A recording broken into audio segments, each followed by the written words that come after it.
Hello everyone. So, I've been playing a lot of FTL recently, and while I was committing casual war crimes with my Mantis and blowing up ships left, right and center, I wondered, why am I doing this? Where am I? Who are these weird slug creatures, and why are there giant alien spiders that are definitely no joke whatsoever? Well, in this video, we'll figure that out, along with the lore that this game hides, and some Easter eggs here and there. I hope you enjoy.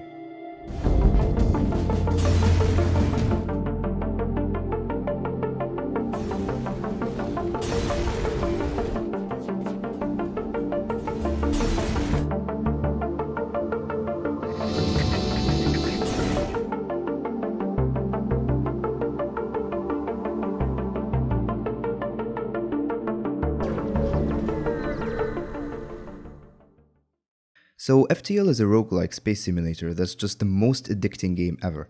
The main gameplay loop consists of destroying ships and micromanaging your crew, and it is hard, like insanely hard.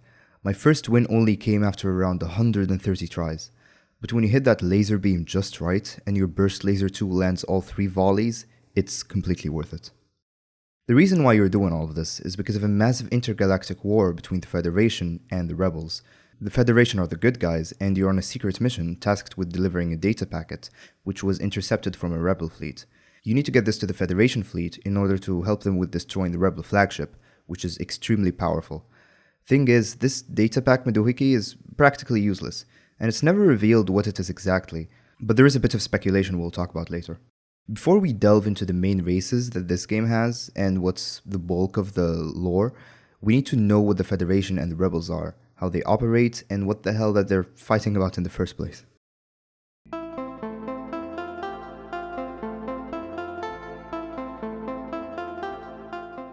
When the game begins, a war has already been raging on between the Federation and the Rebels, and we're never explicitly given the reason for this war, but there are two main ideas that I think are likely. First one is simply racism.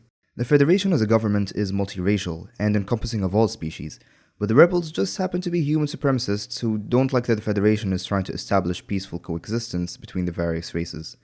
They also believe that the Federation's limit on intergalactic expansion and antiquity prevents humans from reaching their full potential. Just a lot of sharp ideological differences. And what do you get with too many ideological differences? That's right, civil war and millions of deaths. And the Rebels have been winning it. The Federation is all but completely crippled and has withdrawn a majority of its forces to one single sector where the last stand will take place, the last part of the game. As for the second reason for starting this war, it's not stated in-game directly, but this comment brings up the idea that the rebellion started following the aftermath of the Federation and the Mantis War, which we'll address later, and since the Federation never repaid the humans who fought there, they rebelled and sought independence. Some extra points that explain the Rebels' stance on the war are mentioned here. They believe that they will form a better galaxy after the war and a safer world. There's also this interesting but albeit confusing line. A Rebel ship approaches cautiously. "Personally," says the captain, "I'd have stuck with the Federation, but I'm a soldier, sir, and I'm no use without a war to fight. Raise your shields." A war is fought on both sides, so why not stick with the Federation? It could be possible that they would have stripped him of his role as captain, or that he knew which one's the losing side, and promptly defected. Another line which shows how truly corrupt the Rebels are is this. "Humans are treated as equal to the aliens in the weak Federation. The sacrifice of billions of alien or human lives are justified if it means we reach our full potential," they charge. Now, one interesting thing I notice is that in this universe, the Rebels are the bad guys, and not the Federation, the once all-powerful government. Since in these types of stories, it's usually the Rebels that are standing up against an oppressive regime. But in this case, it would be far better if the status quo was upheld, and in any case, the side that wants to do some change is just a bit too racist. The galaxy is a massive place, and there are quite a few alien races inhabiting it, but before we talk about the exciting stuff, we first have the common and uninteresting human. Humans are the most boring race in the game, and have no special characteristics or lore, which is good, as it leaves more room to explore the more intriguing alien races. They make most of the Galactic Federation and 100% of the rebellion, so I guess you could say that they're special in the case that they're trying to conquer the galaxy. Some things never change, I guess.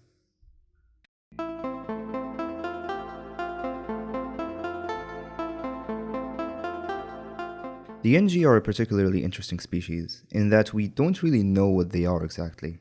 Are they robots? Are they organic beings that just happen to look like robots? Or are they both? The in-game description reads, It's unclear if the Engi are partly organic or entirely mechanical, but it's well known that they make exceptional engineers, hence the name. It's also mentioned in the game that human scientists argue over how they're even able to exist, whether they're organic life forms or sentient machines.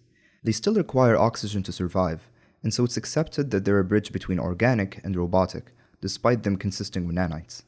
In one event in the game, you come across a giant Engi construction yard, and you see Engi working together, forming massive organic machines building ships. They're very malleable in their appearance, but choose to maintain a bipedal one out of habit. This implies that this form is either one that is instinctual to maintain, or it was programmed in, or that they simply observed other species and noted that a bipedal stance was the most commonly used, and thus decided to copy it to appear more approachable. Despite the Engi being engineering geniuses, they're very weak and fragile, as their inner workings are not as tough as the organic material in humans, so they're poor fighters, which also explains why they prefer defense drones in their combat style, so as to compensate for their weak physique. Another event that gives us a hint as to their nature is this one. Even though each individual Engi is made up of trillions of nanomachines, their culture still revolves around traditional social interactions. A nearby station seems to be constructed for entertainment of passing Engi travelers. This gives off the feeling that the nanomachines they're made of are more like fundamental building blocks rather than a full-on machine, much like the cells we're made out of. I say this because I thought about the collective consciousness that each Engi has, and I wonder at which point do they become conscious, and what does it feel like when they combine together? Maybe it's something like the giant woman from Steven Universe, for lack of a better example. And they still maintain their individuality even when combined. Who knows? We also know that they can't feel fear from this event. Engi can't feel fear, so they bear you no ill will when you explain you're unwilling to help. They set off on their journey and you do the same. So it could be that their evolution didn't require it, or maybe because that's their half-computer part being super nonchalant, which wouldn't make much sense since they still need to have some self-preservation, as they can still die. They can also be infected by both computer viruses and organic viruses, so that's a funny side effect of having a bit of both things. Engi society is also quite interesting. They seem to place a lot of value in machinery and technology, and are very research-oriented. One of the events reads, "The Engi don't feel things the same way other species do. They'd want the tech to be saved. Your crew returns safely to the airlock with the drone control, and you put some distance on the station before it blows." They put more priority on their tech.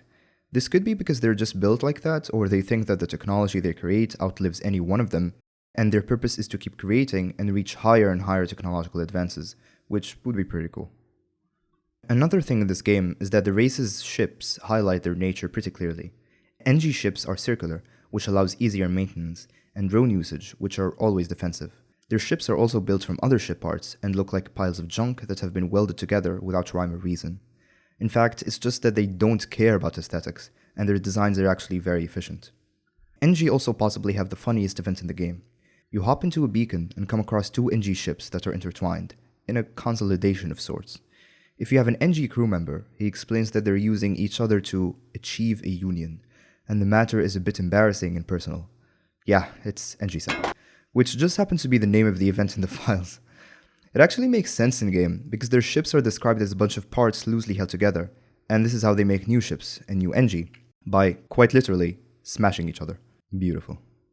The role of the Engi in the war is also significant, as they are the strongest supporters of the Galactic Federation, since it's in their best interest that it be restored, and so they secretly aid them, despite having made a non-aggression pact with the rebels. The Federation commissioned the Engi to build them the stealth cruiser ship, the Nesasio, and while the project was finished during the rebellion, it was never delivered to the Federation because of the pressure from the rebels. This also happened despite the non-aggression pact, and they attempted to steal the stealth cruiser by disguising as Mantis ships so as to still appear neutral. The Engi also have interesting interactions with the other races. They're allies of the Zoltan and have been preyed upon and enslaved by the Mantis after the collapse of the Federation. We'll get to both of these soon, because of their general weakness. They're also mostly peaceful, but have a hard time understanding people who aren't like them. The Engi are focused on the development of their race, and despite their seemingly cold nature as complex calculating machines, they have a rich culture and societal values, which provides a nice contrast that makes them very memorable as a race.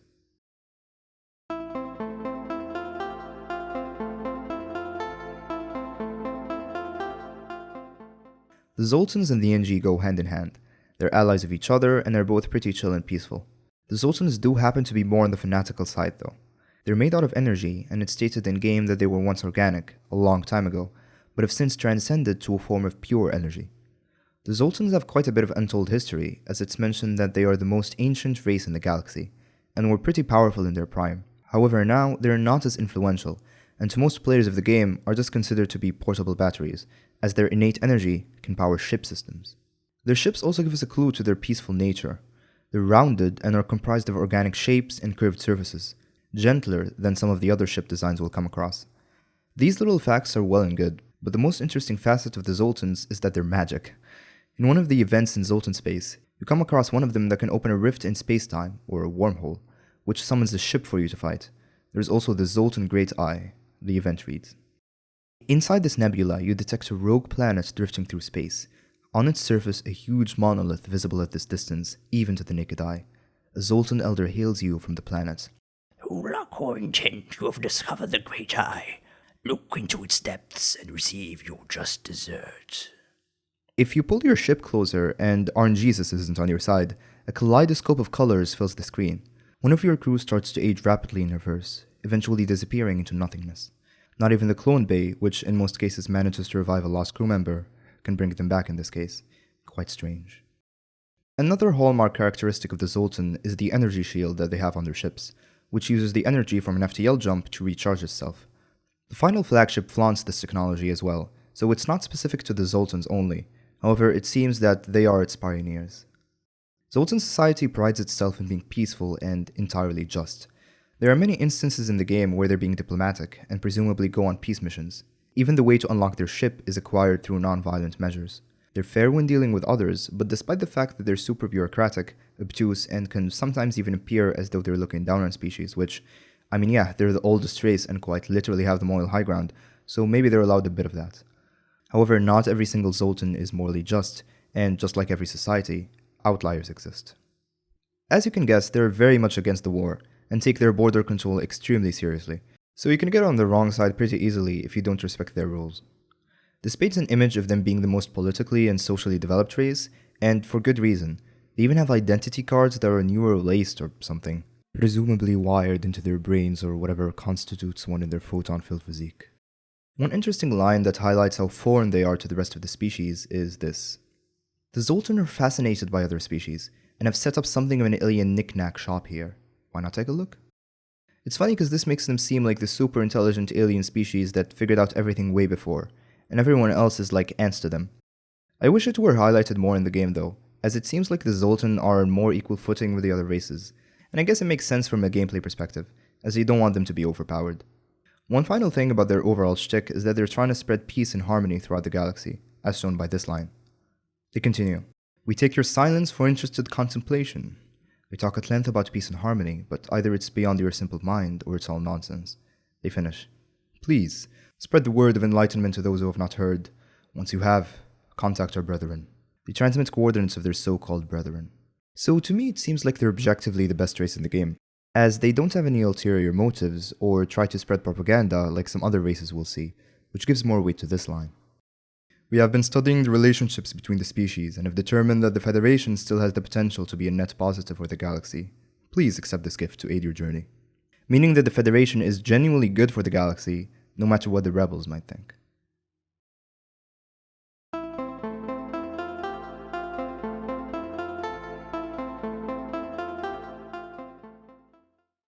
The Mantis. Murderous, malevolent, and mean to do harm to every living creature they see, including sometimes themselves. I really love the Mantis because they're so unapologetically evil. They commit war crimes on a day-to-day basis, and feel proud doing so. From the descriptions that we get in the game, we learn that they're very aggressive and barbaric, and in order to carry out their many murders, they make use of their sharpened exoskeletal appendages to tear through any creature that dares to stand in their path, even rocks. They also possess extremely acidic saliva, which can burn through flesh and melt most metal alloys. Oh, and to make their presence even more foreboding, their language is comprised of clicks, gurgles, and grating rattles. However, they do have an endearing way to greet each other, through some sort of alien haka, which is a Maori dance that involves the entire body in vigorous rhythmic movements, which may include swaying, slapping of the chest and thighs, stamping, and gestures of stylized violence. Pretty fitting. If the Zoltans were to be considered the forces of good, then the Mantis are definitely the forces of unadulterated slaughter. They kill without remorse, just to satisfy their own personal agendas, and disregard survival or any other non-existent moral values. Aside from them being a warrior race, they're also deceptive, cunning, untrustworthy, and hunt down weaker enemies for their belongings. The most prominent example of this is the Engi, whom they attack and take as slaves to work on their ships and other projects, since they are hopelessly inept at any form of engineering, as shown here. A nearby Mantis mining operation is clearly using heavy Engi slave labor. You briefly consider the possibility of emancipating the slaves, but the Mantis presence is too formidable. You decide to lay low. They also use their ships as disguises to trap unsuspecting travelers. Speaking of ships, even their designs evoke danger.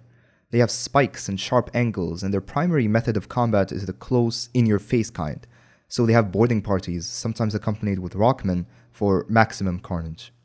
They would also rather kill everyone on board a ship rather than destroy it, which is a strategy that's beloved by many players since it yields more scrap per encounter, which could be another reason the Mantis do it as well. The Mantis have also had a history with Earth, unsurprisingly, as they warred against the Federation and invaded the planet.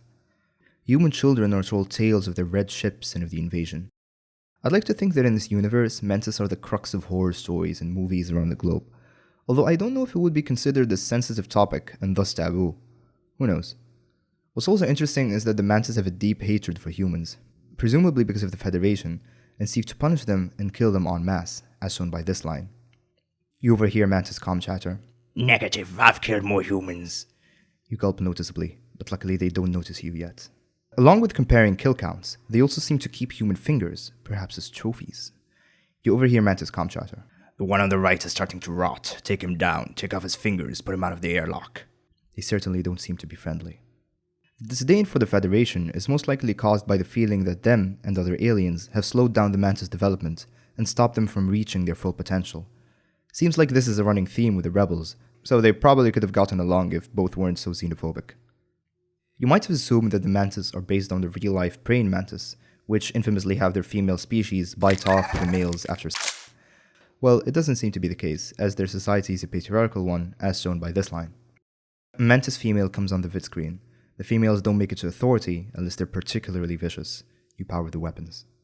There's a thread that speculates as to the reason why, and it could be because of human misogyny seeping into the writing, pirates deeming women on the oceans to be bad luck, or because the female mantis's job is procreation and the male's is to provide and lead, which makes more sense given the nature of the mantis, since they value power and strength over everything else.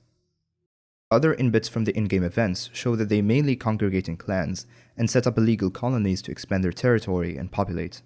Also, in order to be mature in their society, you have to achieve a certain amount of kills, so little Timmy won't be considered an adult until he has sliced off enough heads. Most likely slug ones, as they hunt for them on their home turf, and that's considered a test of honor of them. And finally, to illustrate that not every race in this game is comprised of individuals with exactly the same ideology, there are these lines. Merchants are not highly respected among the Mantis race, so few undertake the profession. You're mildly surprised to receive an advertisement from a nearby space dock. You decide to see what they have to offer. Identifying a Mantis trading post ahead, you signal them so that your approach won't be taken as a threat. The leader hails you. You have scrap? Quickly come dock before the warriors see you. That last bit shows that either the warriors don't like the Mantis that are a bit too chummy with the other races, or they consider them to be traitors to their cause and therefore oust them. They also have a god of mercy, as shown by this line when you rescue a Mantis in an escape pod. The Mantis inside considers you a messenger from the god of mercy and demands to join your crew.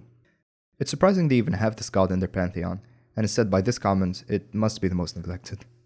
The Mantis merrily murder many, but they're kind of charming in their own twisted way, mainly because they're so evil to the point of being comical.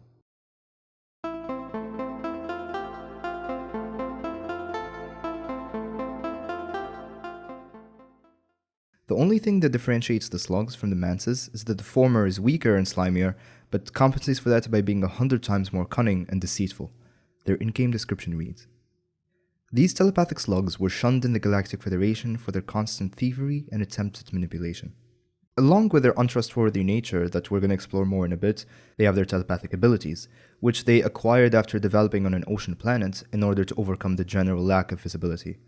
This makes them very cunning conmen, and women as well, as unlike real-life slugs, here they're not hermaphrodites, and due to a technicality with a death sound effect, it appears that they have a male and female gender. Some colors will use the male sounds and other the female ones. It's debatable whether this could be taken as canon and not just a development oversight, but it's there nonetheless. Their ships are also uniquely designed, resembling jellyfish, and they're colored purple to blend in with the nebulae environments which serve as their home. I really love the ship designs in this game. They're always so characteristic of the species that pilots them, and the art book shows a clear design process went into each and every one. Also, as for the fact that the nebulae is their home, it's not that they originated there, but rather just prefer it, since their telepathy gives them an advantage over ships that rely on sensors, since those don't work in nebulae. They also do it to hide from other species for whatever reason. One event that plays when you enter a slug-controlled nebula tells us a bit about the slug's biology. This nebula is home to the telepathic slugs. They'd sell their own slime for a crate of scrap, but they much prefer to just take it. This implies that slime is important to them somehow, maybe like our kidneys, which is weird since don't they secrete it constantly? Or maybe it's something that's supposedly shameful to do, but do it anyways. Who knows? It could be related to this very peculiar augment, slug repair gel. It reads, slug ships excrete a thick gel that automatically repairs any hull breaches. It's not the slugs themselves that secrete the gel, but rather their ships, which is super strange. Are their ships semi-organic? Does it only seem like the ship is secreting it, but it's actually the slugs making and storing it? So many questions. But at least we know that their gel, mucus, or whatever you want to call it, has some restorative/reparative properties. They also speak with a sort of slip, but not all the time, which could be because it would be kind of annoying to have every single S accompanied with 5 more in the text. Or they only do it if they want to sound intimidating, since they're aliens and all, wouldn't put it past them.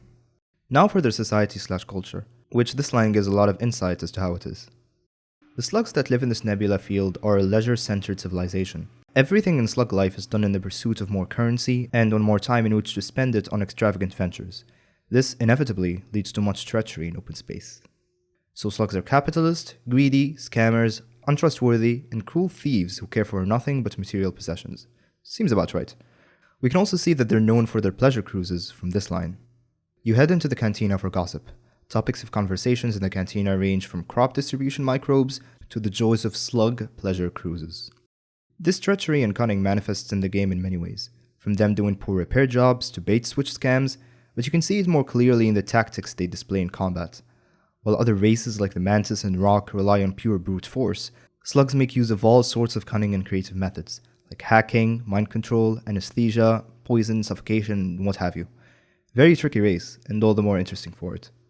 Another aspect of their culture is that because of their telepathy, they can of course enter minds, but it's considered rude for a slug to enter another slug that is, it's completely fine for other races. In order to do that, a slug must engage in a duel of minds, as shown by this event. Your slug crewman's eyes glaze over as the two telepaths concentrate. You can only wonder what is happening. After a short time, your comrade grunts in pain and collapses onto the floor, stunned. Knights responds, "Ha! It'll take more than that to defeat me. Let the real battle begin." Your slug crewman's eyes glaze over as the two telepaths concentrate. You are powerless to help, but after a short time your comrade shakes off the daze and appears victorious. His face contorted with pain, Knights concedes his defeat. "If this is the caliber of subordinates you keep, there is no way we can defeat you. Take this and let us leave in shame." The slugs are Jedi confirmed. This is also the only event where we see an honorable slug, as he utilized no trickery and humbly accepts his defeat if you manage to win against him. The Federation could have used him as captain or something, and it's true that the slugs have been a part of it once, but they've used their telepathic powers for trickery and with us exiled, probably for the best. The slimy and selfish slugs, despite constantly scamming and scheming, are, much like the Mantis, charming in their own depraved way. They don't care about dignity or honor, those words might as well not exist in their language, and I really doubt they do. But they are pretty powerful, and having one on your crew is always a plus, despite the slimy mess and occasional sneaking into one's mind.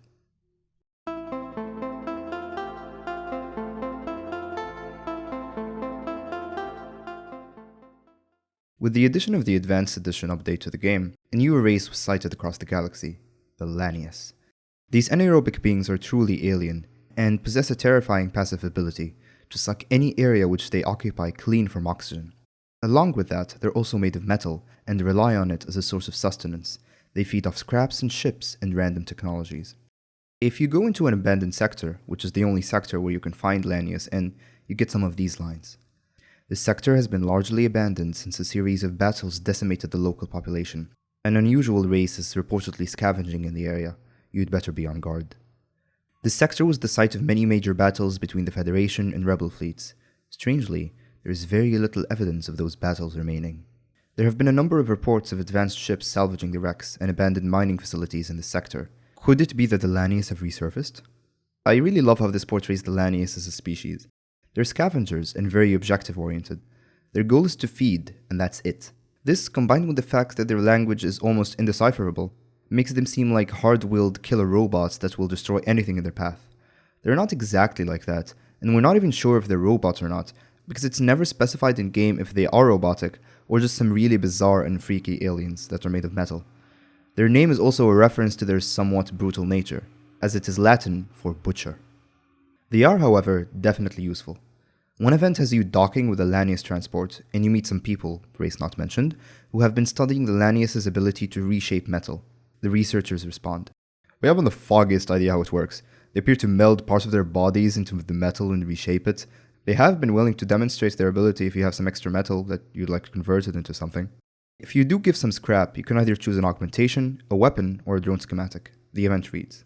You transfer over the scrap and watch the master craftsmen work. They easily reshape the metal into pieces they can use, and then add various additional materials on their ship to construct the weapon. You thank them and load it onto your ship. The game then astutely observes that this could be of incredible importance to the manufacturing business, and rightfully so. I think that if the Lanius were to develop and wise up to how powerful their abilities actually are, they could rule the galaxy. Maybe that is their eventual endgame, and right now they're just collectively having a pre-war snack. Another interesting detail is that they can detect waves and the such, as you can awaken some Lanius from hibernation, we'll get to that, with your scan frequencies. This could be a hint that they are synthesized in nature, or have some biological mechanism to detect radio waves or something like that. I personally believe the latter purely because it would be cooler. Now for how in the world their oxygen-sucking mechanic works. It's never explained in-game, but there are a bunch of excellent theories I found while looking around. Before that, however, there's this event that takes place when you meet a virus on a station, and if you have a Lanius crew member, you get this option. Oddly enough, the Lanius seems aware of which computer the virus is present in, and proceeds to digest the terminal. There's a burst of O2, and the Engi ship powers down its weapons, no longer sensing the virus on board. This further supports that the Lanius can tune into frequencies and shows that when they consume metal, they separate the oxygen from it, as they consider it an impurity. Could be that they just do this passively at all times to remove what they see as a contamination from the air around them, and oxygen happens to be the most significant, and so the one that's most clearly noticeable. Another theory is that it's toxic in some capacity to them, and they have to remove it or else risk some sort of poisoning. Or better yet, they see it as a corrosive substance. Since most metals oxidize with oxygen and rust, the Lanius would have to make sure their metal is fit for consumption, and so remove it through some mechanism. I'm sure that the developers didn't go this far into their thought process for this race, but there's always the possibility that they did, and so have left us little breadcrumbs to form our own theories and opinions on why and how such and such works. It's good fun, and makes it more immersive, as if you really were investigating a brand new alien species, you wouldn't know how they work top to bottom, and you would have to do some experimenting, theorizing, and quite a bit of speculation. Now that we've discussed how the Lanius work, or might work, biologically, their society is equally as interesting to investigate. The official FTL website gives us, or rather gave us, as it's been down for quite some time, a pretty decent little summary. The Lanius have rarely been seen in Federation space, and no official diplomatic contact has ever been recorded. One widely held theory blames the Lanius for why there is so little evidence of ancient civilizations. The Lanius simply absorbed them. The Lanius are scavengers, metallic life forms that rely on the absorption of minerals to sustain themselves. Their society ebbs and flows in hibernation cycles. They may lie dormant for many years, even while hurtling through space. As soon as they become aware of significant metal deposits, they reawaken. Usually this occurs in the dying stages of a galactic civilization, or in the wake of intergalactic war. Reports of reawakened Lanius have appeared in many of the war-torn and abandoned sectors of Federation space. Their arrival has created panic, as they indiscriminately seek our sources of metal, although more diplomatic individuals have suggested that they can be reasoned with. This gives us a lot of information. First, that this is not the first time that the Lanius have been sighted, and as another line in the game says, there have been a number of reports of advanced ships salvaging the wrecks and abandoned mining facilities in this sector. Could it be that the Lanius have resurfaced? Implying that this is not the first time that they've been in the galaxy. In addition, diplomatic relations have been made once, so they do respond to reason, and we'll see that they actually have a pretty solid moral compass, and the only reason they appear hostile is because of their need to scavenge metal, which, now that I think about it, can apply to a lot of predator animals, and well, humans too. There are some things though that show the Lanius not being that bad of a race. First of all, they've actually signed a treaty which promises to leave the property of sentient aliens alone. The game then says that if this is a widespread rule of this race, there appears to be many who disagree with it. This means that the Lanius have a government somewhere, which is kind of strange since they're such a scavenging race, and with their hibernatory, new word, nature would make even less sense. There's this particularly interesting event where you come across civilians that shows the Lanius hacked some civilian ships' FTL drives, but after scanning them, left and didn't suck them dry. This could be because they managed to discern that they're a civilian ship, and therefore non-combatant, so left them alone. One ship also stopped another from melting a civilian's transport by firing at it. In another case, you question a local settlement, and they describe the Lanius collecting all their metal and debris, and that they were warned off by a few ASB warning shots. They moved on, despite clearly having the firepower to overwhelm the settlements. Could be another case of the Lanius' virtuousness, or maybe they just didn't want to waste resources on them. I'm convinced it's the former, as another line shows that they only target abandoned settlements, so they make a conscious effort to scavenge in peace with little casualties. Doesn't mean that casualties aren't completely prevented, and in fact there are many events that show that rogue Lanius exist as much as the good ones, but the pattern of peace exists nonetheless. And one last thing, which is this event, that frankly seems out of place and I couldn't find a proper explanation as to what it means. It reads, you come across a human civilian ship preparing to leave the sector. They message you, we're getting out of here. There's some cult rambling about the spreading of the disease, humanitis. They forcefully boarded our ship and tried to open all of our airlocks, shouting, be purged, is nowhere safe anymore? The cult's race isn't specified, and it could be the Lanius, but they communicated too smoothly for that. It could be Lanius that have PTSD from a Lanius invasion and turned insane, so they think their problems are from within. Truly strange. If you have any idea as to what it means, leave it down in the comments below. Some little miscellaneous things that I'd like to include here. There's an instance of a Lanius ship turning on another. It reads, sensors indicate a small Lanius cruiser in the process of salvaging another small Lanius ship. Before you have a chance to wonder what caused them to turn on each other, the survivor notices you and moves into attack. This could be either because of a feud of some sort, or maybe it was defected and he's being opportunistic. It would be interesting if it were a conflict, as I can only remember this case of two ships directly turning on each other. The only one that comes close is the Engi ships, but that's more turning each other on than anything. If you best a Lanius ship, you can get this surrender event, and I love how it describes the Lanius captain here. You receive an image of their captain, silhouetted by the destruction aboard their ship. It bows forward with the metallic appendages about its body doing the same. It appears to be requesting mercy. A captain's last dying attempt at salvation, while the world around him falls apart. Another thing that goes unexplained by the game is how the hell the Lanius managed to keep prisoners in their ship when they're completely devoid of oxygen.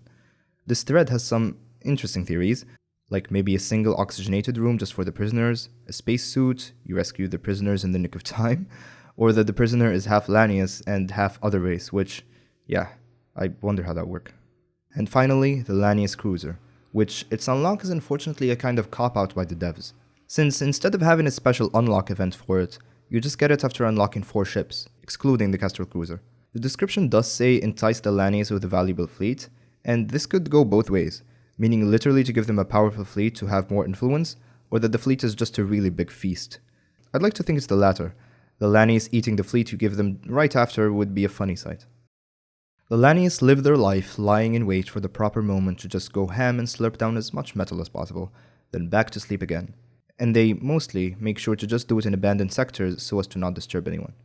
In my opinion, they're a pretty chill race, despite the little hiccups that happen here and there, and those are probably caused by the language barrier anyways. Long live the Lanius.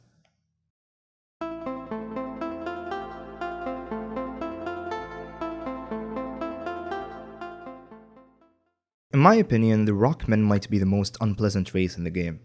While they're not as murderous as the Mantis, they are still warlike, and the most xenophobic by far.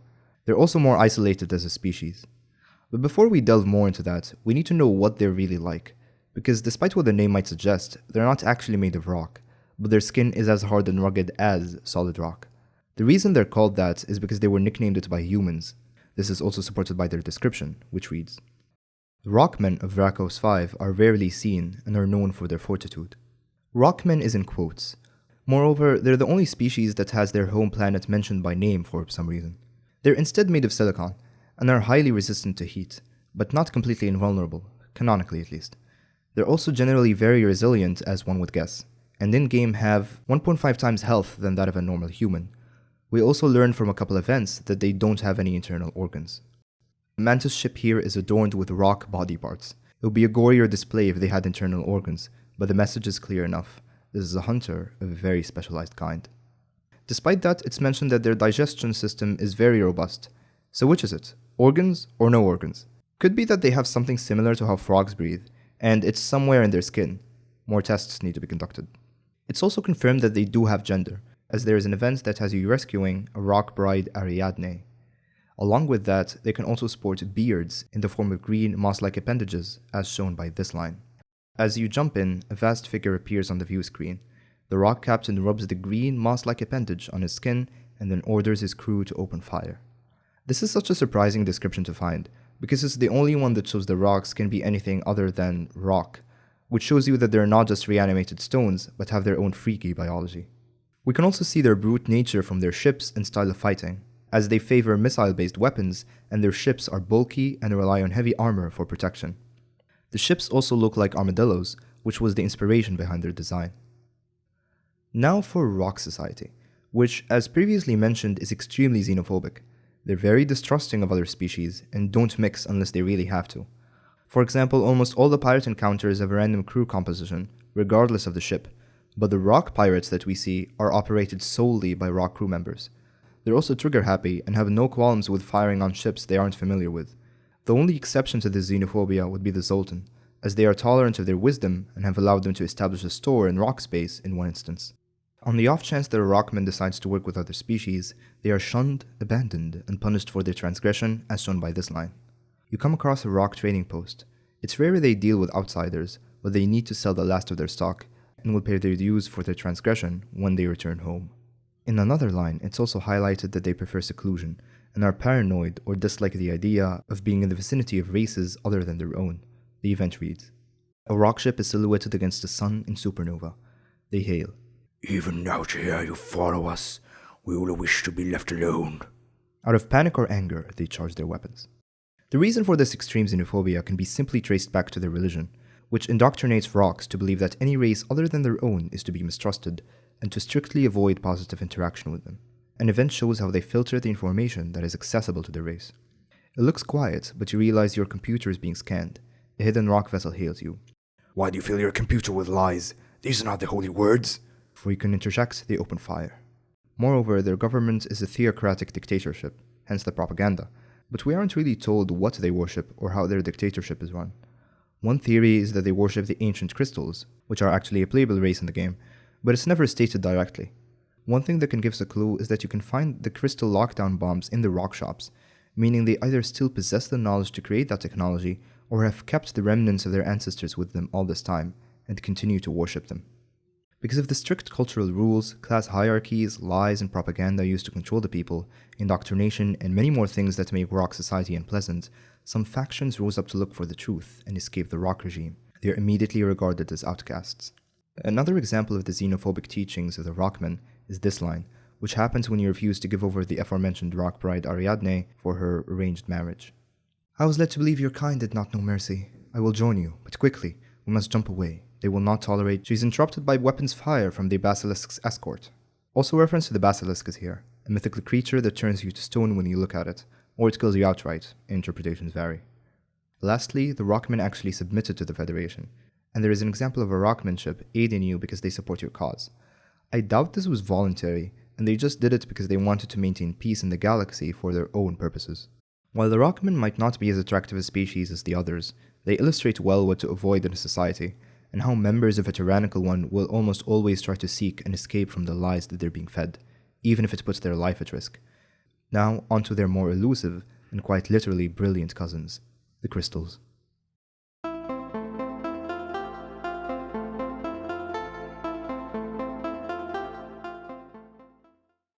As ancient ancestors of the Rockmen, they represent likely the final race you'll get to meet in the game, as both ways of unlocking them are sadistic as hell. You can either unlock every ship, including their B variants, or do this completely convoluted, RNG-riddled questline that I'm not even going to touch on today. It took me around 638 resets to get. Anyways, once you do meet them, It's pretty apparent that they've isolated themselves from other societies for a long time, as their homeworld is locked behind an ancient device thingamajig that your crystalline companion can power on by transmitting some codes to it, which spawns a wormhole, and upon flying into it, you appear in the hidden crystal homeworlds. Now, same like the rocks, we don't know what type of crystals the crystals are made out of. This thread speculates it could be diamond because of their relatively high health, and another gives a more compelling theory, which I'll just read in full. Because of their shield-piercing ability, my thought is that the crystal must have a high vibration to disrupt the shield, and it must also be more focused towards harmony, since the crystals reject the aggressive nature of the Rockmen culture. Finally, the crystal must be varying shades of blue, and one for red for the Crystal Cruiser Layout B. I think the closest correlation to an earthly crystal would be Haween. If we take a look at the crystal he mentioned, it looks pretty similar to the crystals we see in-game, and possesses all the right properties. So if the crystals were based on earth materials, this could very well be it. If anyone watching is a mineral expert, feel free to comment what you think these guys are made of.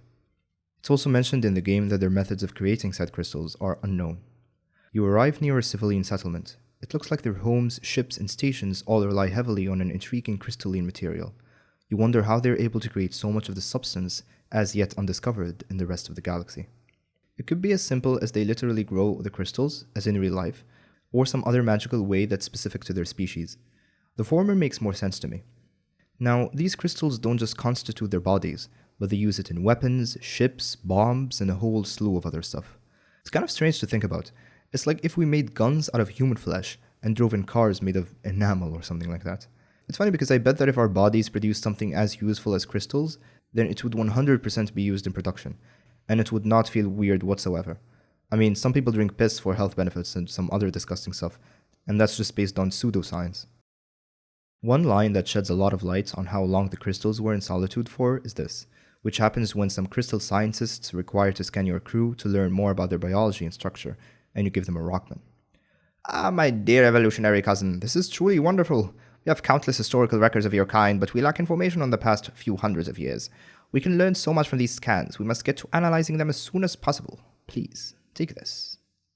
So it confirms that they were once intermingling with the other races before shutting off for some few hundreds of years, until this moment. But why did they shut themselves out in the first place?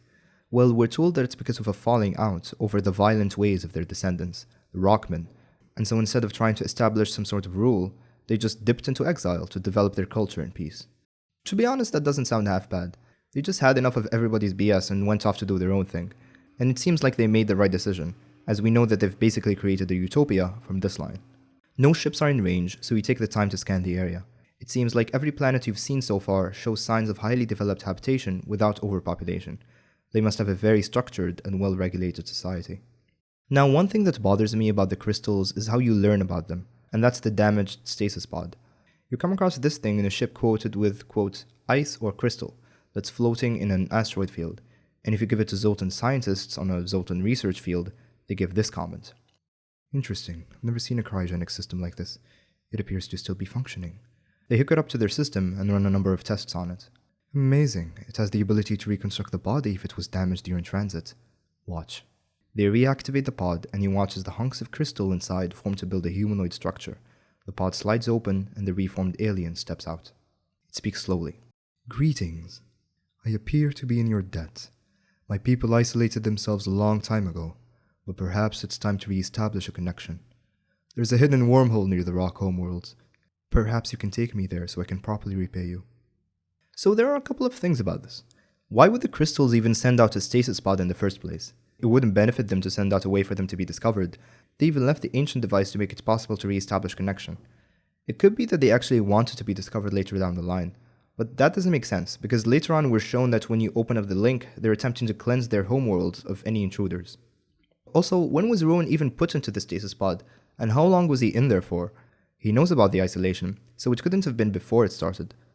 Maybe there was a crystal faction that didn't actually want to stay isolated, so they sent one of them into a stasis pod to re-establish it in the future, which is a terrible way of doing it if you ask me.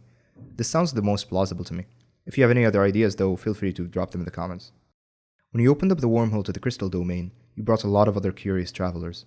Unfortunately, the crystals weren't ready for any visitors, and so started rounding them up to continue their solitude.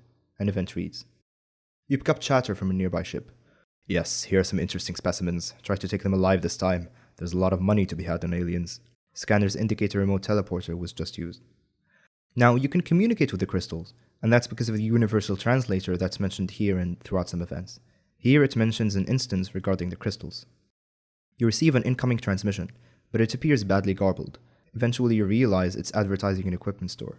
Apologies. This is the vendor, when you finally get him on the vid screen. Long time since used universal translator necessary.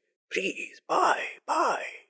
So we know that the isolation has been going on for at least a few hundred years, and surely after a time period as long as that, they would have done away with any technology that won't be needed in their society, like anything for communication with other races. So why does this merchant have it? And presumably the many other crystals you come in contact with and can talk with.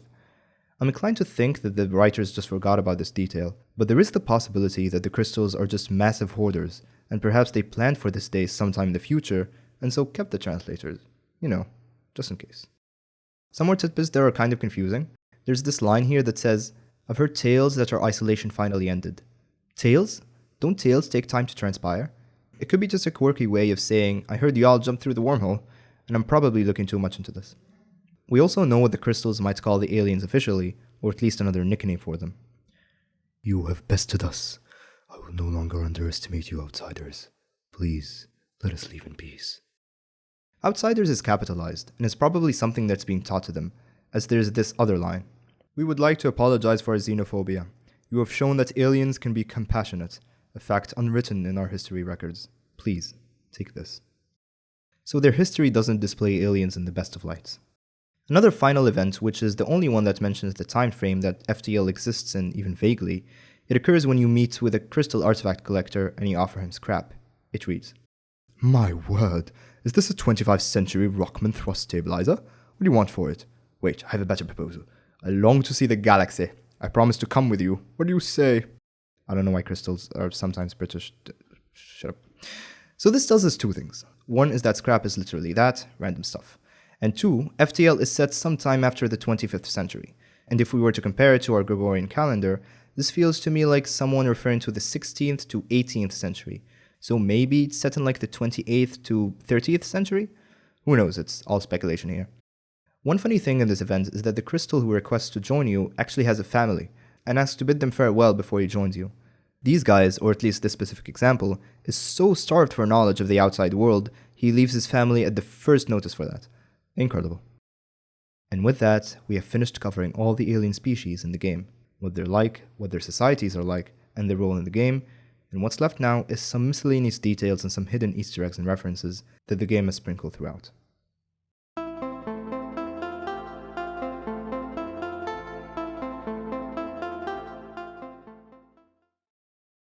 Pluto has shrimp, as shown by this event. They don't see many of your species in these parts, and you stick out like a Casvagrian sea slug in a Plutonian shrimp stew. You make it back to the ship with a gang of Zoltan guards in tow. There are two apparently intelligent alien species that aren't playable in-game. Some furry one-eyed tree lizard things. The local people, furry one-eyed tree lizard things, begin chanting when they see you. Suddenly the sky is lit by laser fire. The Zoltan opened fire on your ship, you dash back to the shuttle and join the fight. And six-legged ponies. You land a small shuttle in an enormous field, whose only occupants are small, brightly colored, six-legged, horse-like animals. Could they be what your scans picked up? Their eyes are also huge. You try to communicate in every possible way you can, but they just stand there, silently judging you with their large, expressionless eyes. You prepare to leave. There are also giant alien spiders, but we're not sure if they're intelligent. And space whales, the event reads. Mantis crew here has hunkered down in the abdomen of a long-dead space whale. The only way, presumably, for them to operate their black market trade without detection. Worth a look?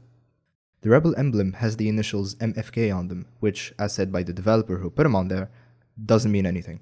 But he likes to think they read out MFR. The eagle is also reminiscent of the coat of arms of Germany, for certain reasons you can probably figure out. Now for the ship-related Easter eggs, of which there are many, as the names mostly follow a theme or hint towards the nature of the race that's piloting them. The kestrel, the red tail, and the swallow are all bird names. Their color schemes also resemble the three different factions: Federation, Rebels, and Pirates, the latter less a faction and more each pirate fending for themselves. The Federation cruiser ships are the Osprey, which is also a bird, as well as the Frigatidae, which is this lovely looking red and black bird with an impressive gular pouch, as it's so called, to store fish and other prey while hunting. You'll notice the ship also sports the same colors. Layout B breaks the bird theme that the two Federation ships have and is called Nisos, the king of Megara in Greek mythology. The Engi ship names are all geometric terms that describe the shape of the ship: torus, a ring; vortex, which is a region in a fluid where the flow revolves around an axis line. I'm not sure exactly how this pertains to the ship's design, but maybe it's referring to the revolving aspect, as drones end up revolving around the Engi ship; and the tetragon, which is a four-sided ship, which the Engi ship is.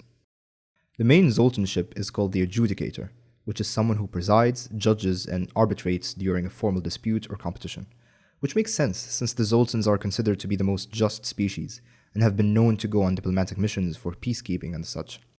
The Noether, I'm not really sure, references Emmy Noether, who was a German mathematician who was described as the most important woman in the history of mathematics.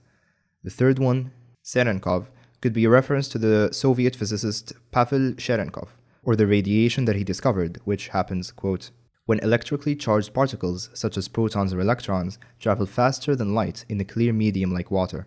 When this happens, the water molecules and particles interact to give off light. Now this begs the question, how is it possible that these particles travel faster than the speed of light? Well, it's because of the fact that light slows down when it enters a medium other than a vacuum, in this case water. So the particles that are emitted from the nuclear fuel move faster than light in water. When these particles disrupt the water molecules, photons are released, which creates the blue light seen here. The Gila monster is named after a venomous lizard. I love this thing. It literally has monster in its name. It's also one of the only two venomous lizards in the world, the other being the Mexican beaded lizard. The basilisk is self-explanatory, as we've already mentioned it before, and the Theseus refers to the ship of Theseus. It just so happens that I've already covered this in a recent video of mine, which you should check out if you like horror games and philosophical tangents, so I'll just play the explanation from that. The ship of Theseus refers to a ship that, on its travels, had every single part of it replaced over a long period of time. At the end of that voyage, is it the same ship that it started as, or is it a completely different one, with a different identity? It's a fascinating thing to think about, and what's more is that the philosopher Thomas Hobbes added to it by supposing that a custodian gathered up all the parts that the ship had removed throughout the years and used it to build a second ship. He then asked which of the two ships, the original or the custodian's, was the original one. The wiki also has an interesting theory as to why it's named that, and it's because the ship is outfitted with a clone bay. And yeah, that's a good example of the thought experiment if I've ever seen one. Man o' War refers to the dangerous jellyfish with the same name, which is very pretty. The reason it's called that is because it kind of resembles an old warship at full sail when it sits above the water. The Stormwalker could refer to the fact that the slug roam the nebulas, which tend to have a lot of storms within them. And the Aureliomax, which is my favorite ship name in the game. It's the genus for the banana slug, which, apt name. I want to eat it. Kruos is Greek for icy cold and frost, probably referencing the lack of oxygen they cause and their metallic bodies. Shrike also has multiple references. It's a real-life bird of the family named Shrike, which the largest genus of it is called Lanius. It's also the name of a fearsome metal creature renowned for suddenly appearing, slaying its victims, and vanishing again in the science fiction novel Hyperion by Dan Simmons. It's also the name of a nearly indestructible killer robot that uses knife-like claws in the book Mortal Engines by Philip Reeve. The Lanius ships also strongly resemble the Shadow ships from Babylon 5. Bulwark is a solid wall-like structure raised for defense. The Shivan refers to an alien race of the same name in the game Descent Free Space, which is more apparent when noting the color scheme. The Shivan race also has bombers, which utilize an enormous amount of armor plating, much like the rocks.